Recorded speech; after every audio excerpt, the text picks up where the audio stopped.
Thank you for working this out. We need Bob Lighthizer now, and I think this is a consensus view of all of us around this table, but also of our trade negotiators. I spoke to a trade minister from one of our trading partners over the recess who said, you know, where's the coordination in trade policy? We need to have a USTR to be able to negotiate with the United States of America. And I think the ranking member said it well. Senator Wyden said we need to level the playing field, and USTR is the tip of that spear and is needed to have a consistent and coordinated policy.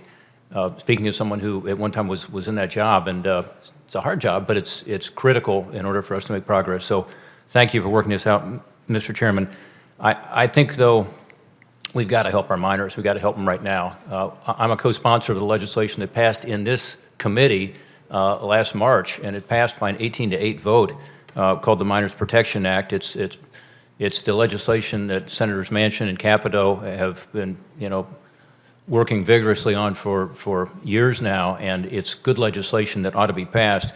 And Senator Brown talked about the importance of that legislation, but at the very least, we've got to resolve this health care issue, because if we don't, when the CR expires, we're talking this week, when the CR expires, we've got 23,000 miners who lose their health care.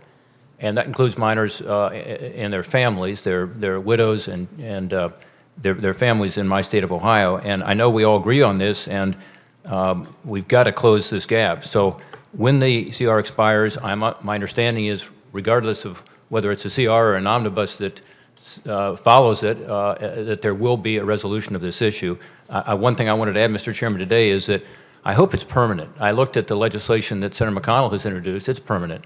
And I don't think we ought to be coming back here again and again and putting these families in a situation where they have no predictability as to their health care. Let's make the health care piece permanent in that CR or omnibus that follows the current CR. And with that, again, I want to thank you, Mr. Chairman, for working this out and for enabling us to move forward on what is important to our trade policy and to jobs in Ohio and our country. Thank you.